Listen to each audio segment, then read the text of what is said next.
Saya ucapkan terima kasih. Ada Ketua Surya NU Provinsi Jawa Barat, Kiai Haji Abun Bunyamin. Kemudian ada dosen yang kontroversial pada saya jadi bupati, mau nemenin saya. Dan saya angkat waktu itu menjadi tim kebangsaan. Profesor, nih ada, sekarang jadi pengurus. Pak Samuh, terima kasih. Terima kasih. Dan ada guru saya waktu SMA, guru agama, saya sempat dilempar pakai batu karena rambut saya gondrong. Itu Pak Anang sekarang jadi ketua Baznas.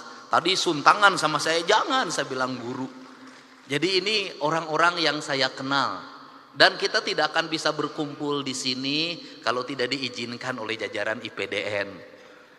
Kok gedungnya bagus, suara sound systemnya indah. Tadinya saya mau berpikir bikin gedung baru, nggak jadi, udah aja mending pakai IPDN, nggak usah bangun lagi.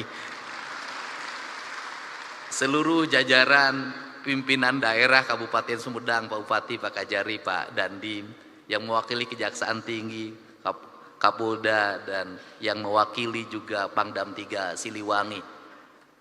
Ini Gus Muafik ini, Kak Kuarnas. Ini mitra saya waktu Komisi 4, Kepala Bulog. Dan saya ingat betul, kenangan yang ada, saya ada di channel saya, Pak.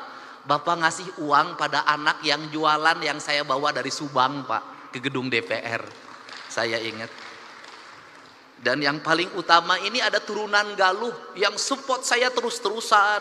Kang Dede Yusuf, Macan Effendi. Mudah-mudahan macannya ada lagi, Pak, karena sekarang macan mulai kehilangan hutannya. Semua yang hadir, saya mohon maaf kalau tidak bisa menyebutkan satu persatu Ketua PGRI Jawa Barat. 1 miliarnya nanti kita akan bawa lagi ke Sumatera. Dan kita nggak usah membeli makanan dari sini, nggak usah beli beras dari sini. Kita bawa uang, Pak. Karena yang diperlukan oleh pengungsi hari ini adalah uang. Toko sudah mulai buka, warung sudah mulai buka. Yang tidak punya adalah mereka uang. Kalau mereka makan mie tiap hari terus juga kasihan juga. Nanti kita bawa uang dibagikan agar ekonominya muter. Cara saya menyikapi sesuatu pakai kitab. Kitabnya itu ada dalam pikiran dan perasaan saya. Saya selalu meyakini bahwa bisikan yang terbaik dalam hidup itu adalah bisikan hati yang terjaga dari puasa. Itu prinsip. Saya nangis, Pak. Kenapa saya nangis? Ada hal yang harus dibicarakan oleh kita. Kita tiap hari ngomong tentang Negara Kesatuan Republik Indonesia. Tiap hari, Pak. Negara Kesatuan Republik Indonesia. Negara Kesatuan. Negara Kesatuan itu negara yang bersatu. Negara yang bersatu itu negara yang tidak terpisah. Dalam kerangka pemahaman Gus Muafik ada 2 hal di situ. Ada Tuhan ketika tunggal, ada Tuhan ketika jamak. Tuhan ketika tunggal disebutnya imanensi, dan Tuhan ketika jamak disebutnya transendensi. Ritualitas kita sudah sangat taat orang Indonesia terhadap ritualitas. Umroh ngantri, haji ngantri.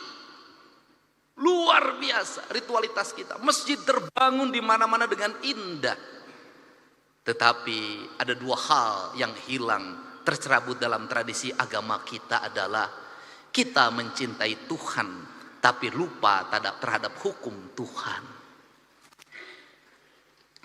Hukum Tuhan yang benar, yang tidak perlu ditafsirkan, yang tidak melahirkan mazhab, yang tidak melahirkan kelompok, yang tidak melahirkan ormas adalah hukum alam. Hukum matahari tidak akan pernah berubah. Hukum tanah tidak akan pernah berubah. Hukumnya air tidak akan berubah. Hukumnya udara tidak akan pernah berubah. Tidak perlu pakai tafsir. Karena tidak perlu pakai tafsir, dalam pandangan saya mencintai Allah berarti tunduk dan patuh pada apa yang ditentukan oleh Allah. Ketundukan dan kepatuhan kita pada apa yang ditentukan oleh Allah adalah ketundukan dan kepatuhan kita pada kausalitas, pada sebab akibat, pada hukum alam, hukum yang universal, yang di seluruh negara sama itu hukumnya. Sehingga seorang nasionalis, dia akan menangis ketika hutannya dibabat. Seorang nasionalis, dia akan menangis ketika hulu-hulu sungainya diuruk. Seorang nasionalis, dia akan menangis ketika mata airnya makin mengering. Kalau kita mengaku mencintai NKRI, mengaku menjadi nasionalis, membiarkan hutan dibabat, membiarkan sungai diuruk, membiarkan laut diuruk, dan membiarkan mata air mengering, saya katakan Anda pembohong.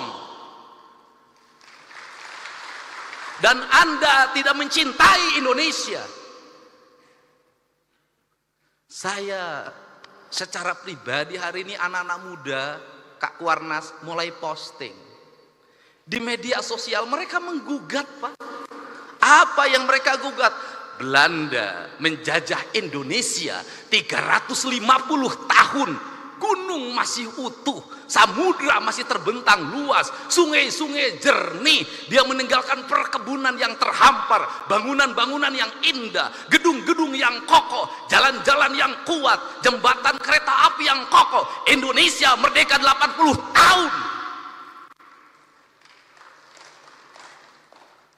Gunung gundul, sungai keruh, hutang menggunung, bangunan-bangunan hampir tidak ada yang berkualitas, jalan-jalan mudah rusak, jembatan mudah roboh. Pertanyaannya adalah, siapa yang penjajah itu?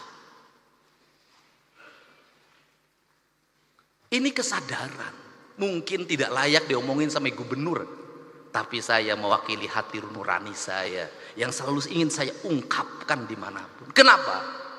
Ini problem bangsa, Pak.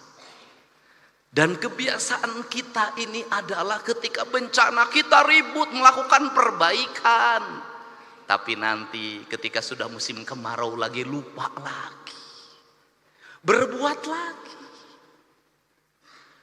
Kenapa saya ngomong begini? Saya punya hitungan ekonomi. Kita dapat dari pembabatan hutan berapa triliun?